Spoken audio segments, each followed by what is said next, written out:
오늘은 일본 얘기를 조금 해야 될 것 같은데요. 일본이 토마호크 순항미사일 400발을 미국으로부터 도입하기로 결정하고 계약을 이미 체결해서 지금 일본의 이지스함이 미국의 토마호크를 인수받으러 갔습니다. 이게 조금 오늘 소개해드리는 이유가 있는데, 원래는 이 토마호크 미사일의 도입 시기가 2026년으로 알려져 있었는데 1년이 당겨진 거예요. 굉장히 가속화되고 있어요. 그게 2025년으로 1년 앞당겨졌다. 그런데 이번에 도입하는 게 최신형 블록 5하고 이전 모델인 블록 4를 섞어서 도입을 한다. 그러면서 해상자위대 이제 이지스 구축함, 이게 이제 콩고급이라 그러는데 아타고급이라고도 하고 총 8척 이상 배치되어 있단 말이죠. 이걸 갖다가 순차적으로 탑재하는 거거든요. 그러니까 일본의 이지스함이 이 토마호크 미사일을 장착하고 인도 태평양에서 작전을 합니다. 엄청나게 놀라운 거거든요. 현재 미국에 파견돼가지고 개조 및 실사격 훈련을 진행하고 있다. 실전 배치에 박차를 가요. 그러면 돌아오는 즉시 무장이 시작이 되는 거거든요. 그러니까 명분이야 뭐 북한의 핵미사일 능력이 고도화되고 중국의 대만 침공 가능성이 고조되는 등 영내 안보 위협이 심화되는 것이 공식적인 명분이 되어 있습니다. 그럼 어떻게 하겠다는 건데?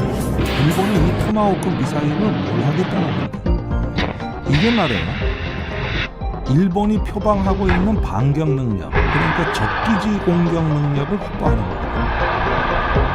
근데 말이 반격 능력이지 선제 공격이 가능하다고 보는 거예요. 이렇게 되면 일본의 전수방위 원칙은 폐기가 되는 것이죠. 즉 공격 무기를 보유하지 않는다 하는 전수방위 원칙은 이제 여기서 사실상 형해화되는 것이다. 공격 무기를 갖춘 정상 국가로서의 중대한 전환점이다. 그 다음에 자꾸 미국이 뭐 돈이 없다, 이제 아시아는 아시아 국가들이 알아서 해라 그러니까 이때 일본이 예스 하고 바로 부응하고 나서는 거죠. 그래서 미일 동맹의 억지력 및 대응 능력 강화 차원이다.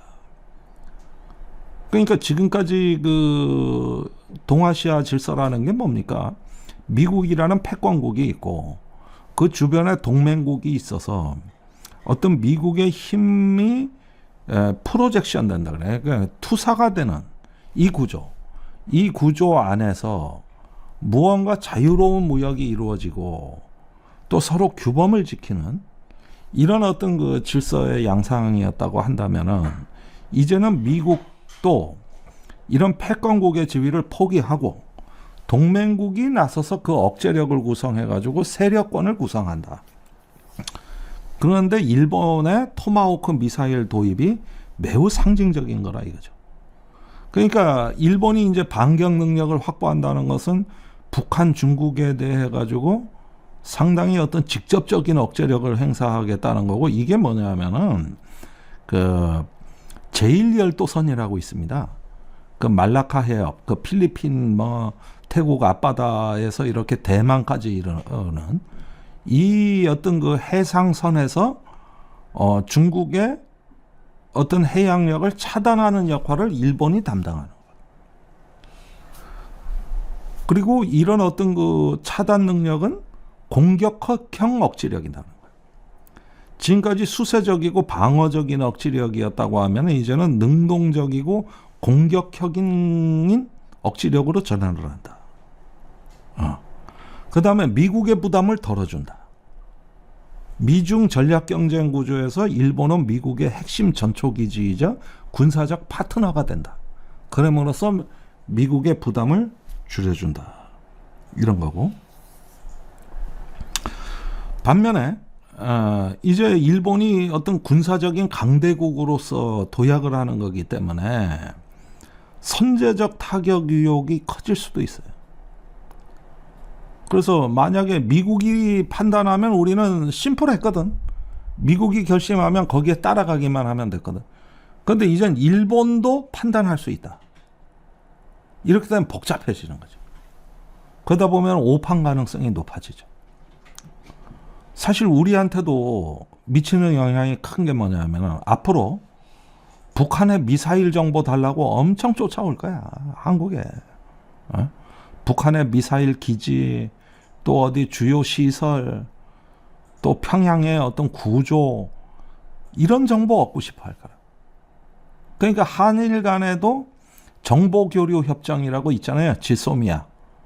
이런 것들 활성화하자고 엄청나게 쫓아오겠지. 그래서 군사정보 달라 그러겠죠. 그러면서 스스로 타격 능력을 자체적으로 갖는다. 이런 걸 통해서 한미일 안보 협력을 가속화하겠다. 이런 부분들이 이 지역 내에서 평화를 가져올 수 있을까? 저는 오히려 긴장을 높인다고 보는데, 상호 간에 불신이 있고 그러면 이게 한일 관계가 완전히 정상화가 안 돼 있거든요. 이런 가운데서 일본이 군사 역할이 엄청나게 커진다는 게 우리로서는 부담이 될 수 있다는 거예요. 이번에 도입되는 토마호크 미사일이 그럼 도대체가 어떤 전력인지를 보면은 이게 실감이 나는 거거든요. 이번에 들어오는 토마호크 미사일이 아까 블록 5가 있고, 이거 최신형이고, 그 다음에 블록 4가 있다 하는 걸 말씀드렸는데, 이게 토마호크 미사일은 기본적으로 스텔스 미사일이에요. 이게 저공 비행을 한다고 30m 내지 50m밖에 고도가 안 돼. 그러니까 적어도 탐지 레이더로 잡아야 되거든요. 근데 그걸 바다에 다 깔아놓을 수가 없잖아. 그러니까 스텔스 미사일이라고 할 수 있죠. 순항 미사일이라고 하는 거고.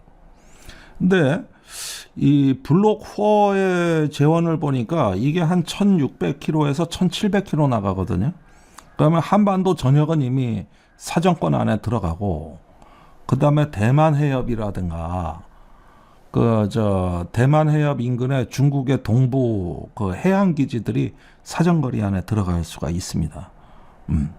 여기 이제 GPS 위성 항법 장치, INS 관상 항법 장치, 또 지형 대조 어떤 시스템, 디지털 장면 대조 이런 것들로 해가지고 이런 어떤 첨단 시스템이 들어가면 이게 이 토마호크가 왜 무섭냐면 위력은 작아요.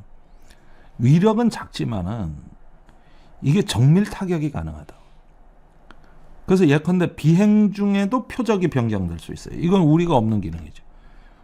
비행 중에도 어떤 데이터 링크를 통해 가지고 A라는 표적을 때리려고 했는데 비행 중에 보니까 B가 더 급한 표적이면 바꿔버리는 거죠. 이게 가능하다. 이게. 그러니까 네트워크 전쟁이에요. 그 다음에 로이터링 능력이라는 게 있어요. 이게 뭐냐 하면은 일단 발사를 해. 때릴지 말지는 나중에 결정하더라도. 그러면 표적 인근에서 선회 비행을 하다가 최종 공격 명령이 내려오면 그때를 기다려 때릴 수도 있다. 그러면은 미리 발사를 해놨기 때문에 요격이 더더욱 어려운 거 아니겠어요? 이걸 로이터링 기능이라고 하고. 그 다음에 세 번째는 전투 피해 평가인데 이걸 BDA라고 하는데 이것도 상당히 중요한 기능인 게 목표물을 타격할 때 그 앞에 카메라가 장착돼 있다고. 그러니까 타격 성공 여부를 알 수가 있는 거지. 파괴되는 때 그 순간을 촬영하거든. 그러니까 이 영상도 실시간으로 보게 되면은 이게 성공 여부를 알 수 있으니까 상당히 적은 양으로도 타격이 가능하고, 그래서 지상에 고정된 전략적인 표적을 타격할 수 있다.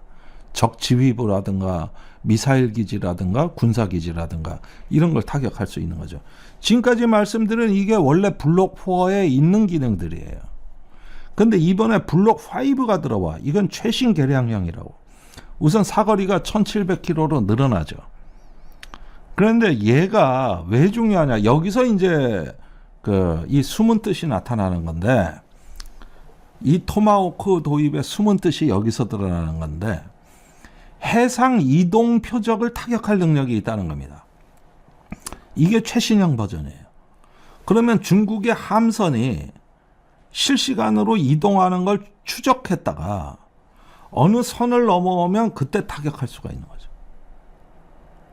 그러니까 결국은 대만 해협에서 문제가 발생하면은 거기에 중국의 상륙정이나 뭐 구축함이 대만으로 접근하는 것을 일본이 때릴 수가 있는 것이죠. 그다음에 그 데이터를 다른 장비나 플랫폼하고 공유할 수가 있다. 그 표적 장비를 다양한 데서 전송을 받을 수 있다. 그다음에 업그레이드도 용이하다. 향후에 추가 기능을 또 넣을 수 있다.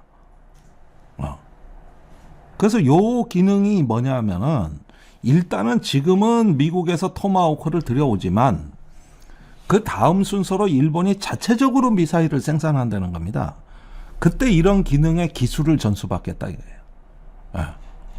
그러니까 이게 이제 첫걸음에 불과하다는 거고. 그래서 중국의 함대를 견제하는 능력이 크게 향상된다. 이러는 거거든요.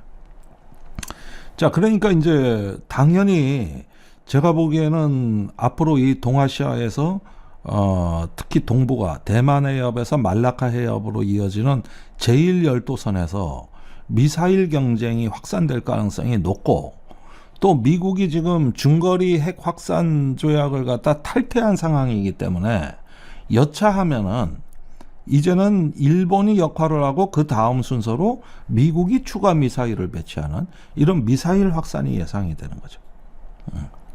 그런데 한국도 지금 문재인 정부 때 미국하고 미사일 협정 맺은 게 폐기가 돼 있는 상황이기 때문에 우리도 무제한으로 미사일을 개발할 수 있어요. 우리도. 그래서 현무5가 최근에 실전 배치된다는 거 아닙니까? 이제 이런 어떤 그 상황이라면은 이 동북아에서 어떤 한미일 대 북중러라는 그 하나의 블록 간의 대치 전선이 일단은 서로를 향한 미사일로 경쟁으로 이어질 가능성이 대단히 높은 거거든요. 근데 문제는 말이에요. 다카이치 사나에라는 새로운 여성 총리가 등장을 했어요. 이 여성 총리가 이 흐름을 더더욱 가속화시킨다는 건데 이 아베 신조 총리의 그 우파적 성향을 거의 그대로 이어받았단 말이에요. 사카에 총리가. 그래서 이제 앞으로 어떤 정책을 하는지 지켜봐야 되겠는데 그동안의 한 주장을 보면 평화헌법 구조를 개정하겠다. 그래서 자위대를 국방군으로 명기하겠다. 방위비를 대폭 증액하겠다.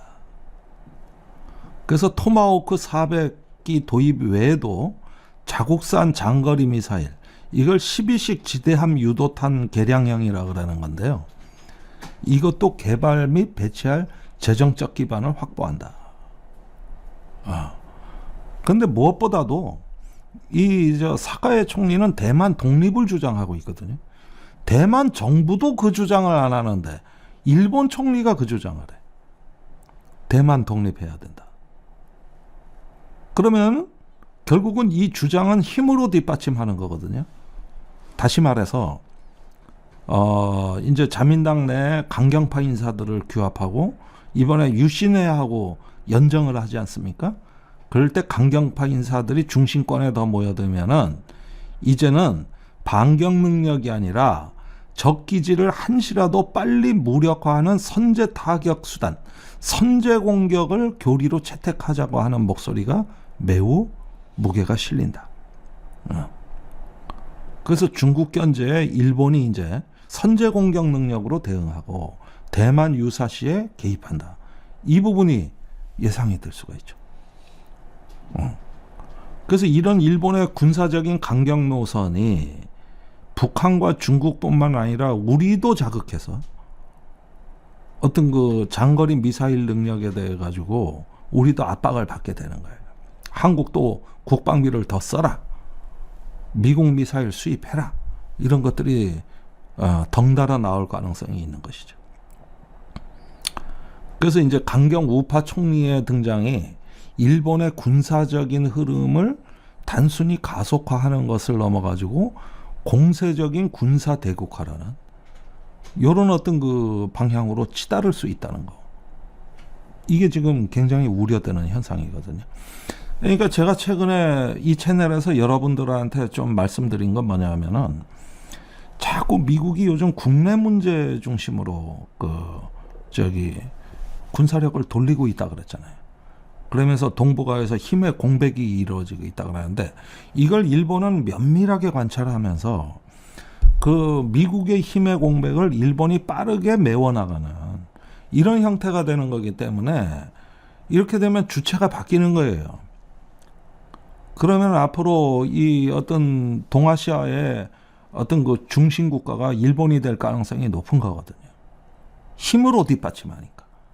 그 다음에 국제 정세가 이제는 어떤 다자 간의 협력이라든가 또는 공정하고 자유로운 어떤 국제 질서, 다자 간 협력보다는 이제는 세력권 경쟁, 세력권 충돌이라고 하는 현실주의 정치의 시대가 열리는 거죠.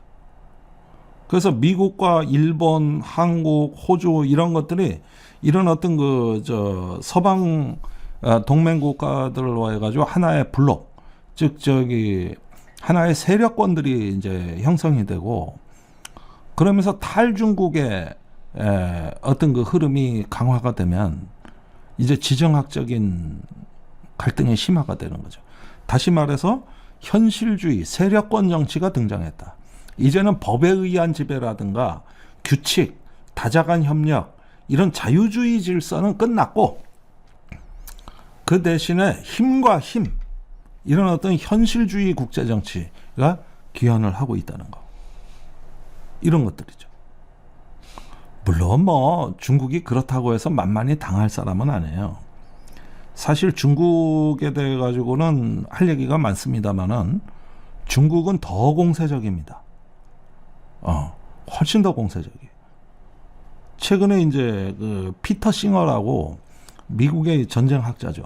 이 사람이 쓴 게 이제 우리나라에는 유령함대라는 책이 번역이 됐는데 그 소설이거든요. 그 저자입니다.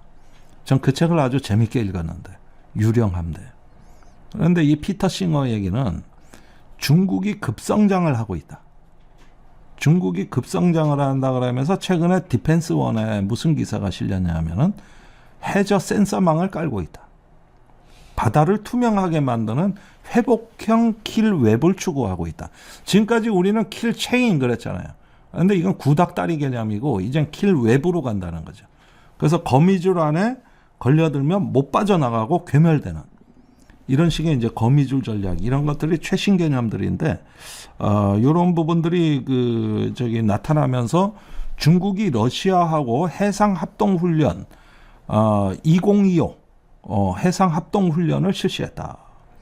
그래서 통신을 연결하고 수문 기상 및 공해 항로를 중국과 러시아가 실시간으로 공유하는 체제. 이런 어떤 군사적인 연합 체계로 가고 있다는 것이죠.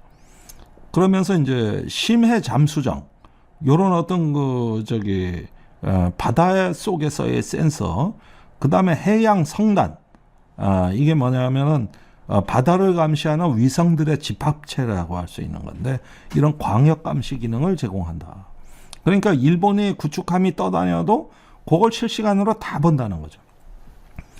그 다음에 공해 인터페이스, 여기에 뭐 스마트 부표라든가 웨이브 글라이더라든가 무인 수상 선박이라든가 이런 것들을 갖다가 주요 해협이나 대륙붕에 쫙 깔아 놓는다. 그 다음에 이제 이게 이제 뭐 심해 작전인데 굉장히 인상적인 건데 스테리 딥시라는 게 있어요.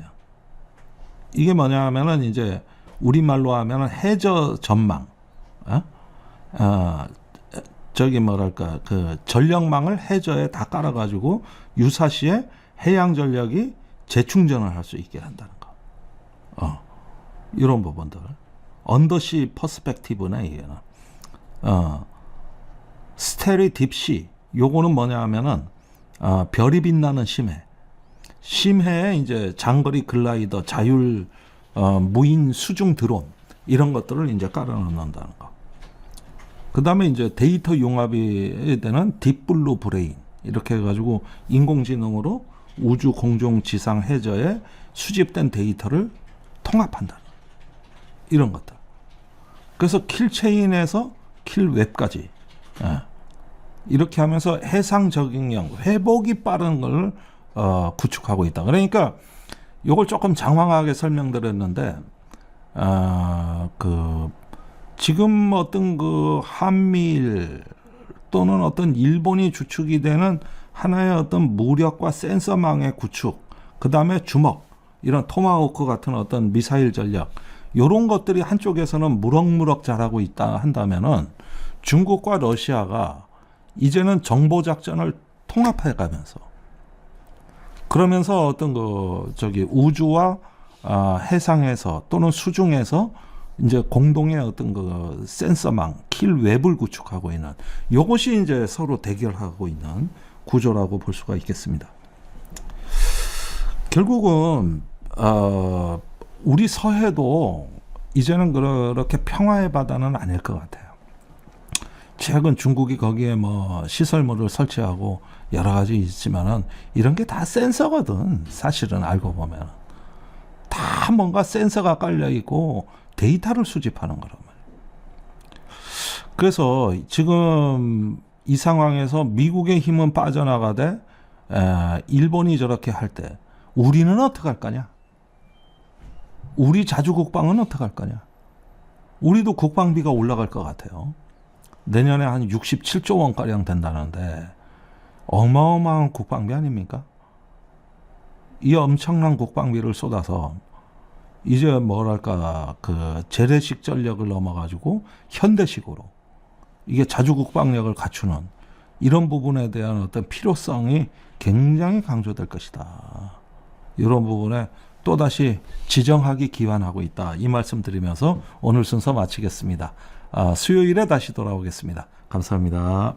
나의 보험 가입 상태를 믿을 수 있는 정직한 보험 전문가가 객관적으로 체크해서 공정한 평가와 합리적 대안을 제시하는 마이보험 체크를 소개합니다. 마이보험 체크는 보험 가입자의 이익을 가장 중요하게 생각합니다. 마이보험 체크는 35개의 손해보험, 생명보험 회사를 취급 판매하고 있기 때문에 한 회사만 추천드리지 않습니다. 고객의 상황에 맞지 않게 무조건 보험료가 비싼 보험 상품을 팔아 수익을 챙기려는 게 아니라 고객에게 가장 필요하고 합리적인 상품을 제안하고 있습니다. 가입 보장은 크고 폭넓게, 보험료는 저렴한 최적의 보험 상품을 정직하게 추천해드립니다. 마이보험 체크는 상담 후에도 고객에게 절대 부담을 드리지 않습니다. 귀찮게 계속적으로 연락하지 않기 때문에 상담 신청하셨던 분들이 오히려 연락을 기다렸다고 전화를 먼저 주시는 분이 계실 정도랍니다. 부담 없이 마이보험 체크에 연락하셔서 무료로 상담받으시고 합리적인 보험 설계도 받아보시기 바랍니다. 연락처는 홈페이지 한글로 마이보험체크.com, 카카오톡에서 마이보험 체크를 채널 추가 또는 대표 전화 1800-7917 상담 신청하실 때 꼭 김종대 TV 보고 신청했다고 남겨주시기 바랍니다. 그리고 마이보험 체크를 사칭하시는 회사 많다고 합니다. 심지어 마이보험 체크 맞나요? 물어보시면 맞다 하고 가짜 답변도 한다고 합니다. 마이보험 체크 여기 주황색 손마크 꼭 확인하시고 1800-7917 대표 번호가 맞는지 확인하시길 바랍니다. 맞춤형 보험 3당 마이보험 체크.